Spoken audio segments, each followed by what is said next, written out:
Hola, ¿cómo están? Yo soy Diego Franco y el día de hoy vamos a estudiar el comportamiento del multivibrador estable. Antes que nada, aquí en la descripción de este video te voy a dejar el link de descarga de este proyecto para que tú lo descargues en tu computadora y lo podamos ir estudiando paso a paso. Muy bien. El multivibrador estable es un circuito que se puede hacer con un amplificador operacional y sirve para generar una onda cuadrada sin tener ninguna señal de entrada. Entonces este circuito lo que hace es generar esta señal de pulsos que nosotros podemos utilizar para muchos proyectos de electrónica, principalmente en la técnica digital como entrada de reloj de pulsos. Esto es para los sistemas computacionales y electrónicos como lo son los motores para los sistemas mecánicos, ya que un motor genera la energía que hace mover todos los mecanismos con engranes.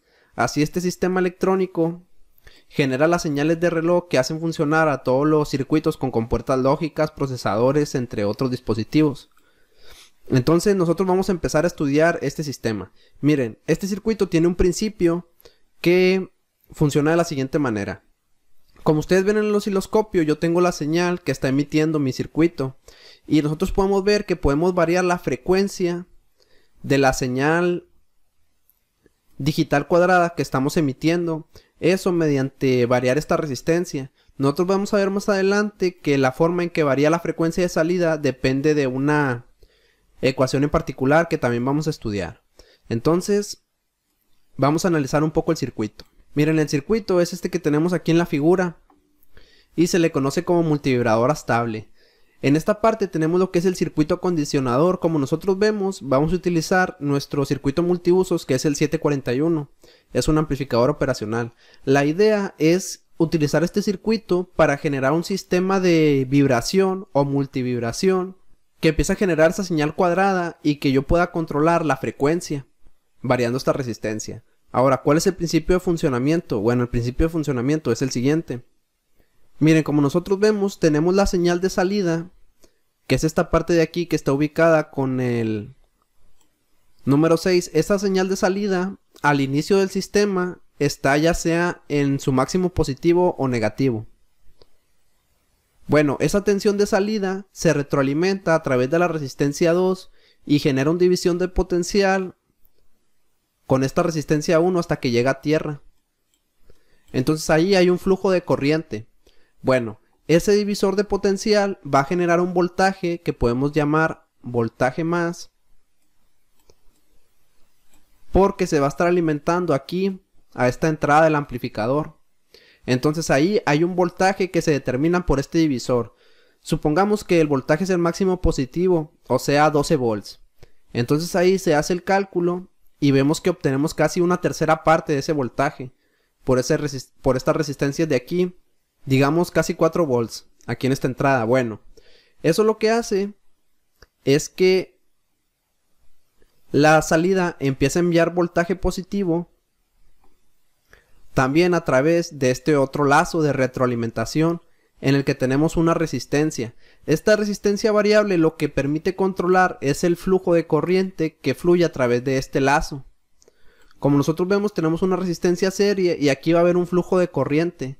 Esa corriente no fluye hacia la entrada, sino que sigue su camino en el condensador hasta llegar a tierra. Bueno, lo que provoca ese flujo de corriente en el condensador es que el condensador se cargue. Entonces va a llegar el momento en el que ese condensador va a tener el voltaje y va a llegar el momento en el que esta tensión que vamos a llevar B-, porque es la entrada inversora, va a ser mayor que este otro voltaje B+. En ese momento, cuando este voltaje es mayor que el voltaje B+, la salida cambia abruptamente a negativo. Entonces digamos que esta es la señal. La frecuencia de salida depende de la velocidad con la que se cargue este capacitor de aquí. Por lo tanto, la fórmula de la frecuencia es la que sigue.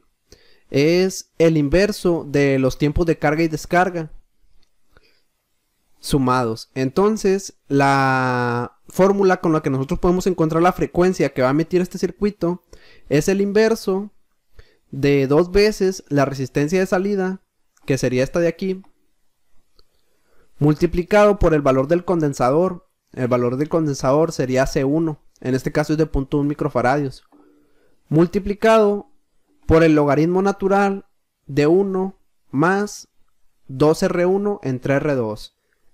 R1 y R2 son estas resistencias que forman el divisor de potencial. Con esa fórmula de ahí, nosotros obtenemos la frecuencia de salida de este amplificador. Vemos que la resistencia RO sería la suma de esta resistencia constante, que es de 10 kilo ohms, más esta resistencia variable. Nosotros colocamos una resistencia variable, o sea, un potenciómetro, para que la frecuencia no sea fija, sino que se pueda modificar mientras está usando el circuito. Entonces, ya con este sistema, al momento de accionarlo, nosotros podemos ver que efectivamente tenemos una señal de onda cuadrada que varía entre el máximo positivo y máximo negativo, y que nosotros la podemos variar modificando el valor de la resistencia RO. Eso es porque estamos variando la velocidad con la que se carga ese condensador y por lo tanto los tiempos de conmutación entre positivo y negativo. Entonces este circuito, esta arquitectura que tenemos aquí, es lo que hace funcionar a otro circuito integrado que seguramente ustedes conocen y han utilizado, que es el N555, o sea, el generador de pulsos 555. Internamente este circuito trae un circuito multivibrador estable que está formado con amplificadores operacionales.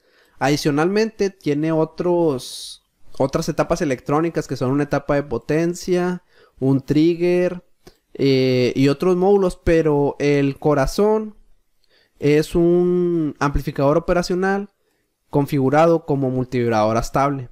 Entonces esa es la utilidad de estos circuitos. Ahora, como ustedes saben, el circuito 555 se utiliza para proyectos de compuertas lógicas, para contadores, para relojes, para sistemas de tiempo real. O sea, lo que hacen estas frecuencias es alimentar a circuitos de procesamiento que los hacen funcionar. Igualmente, estas frecuencias se pueden alimentar a microcontroladores como tren de pulsos principal que hacen funcionar los programas. Sin embargo, es más sencillo y más preciso utilizar cristales de cuarzo con un circuito generador de pulsos que traen internamente los microcontroladores.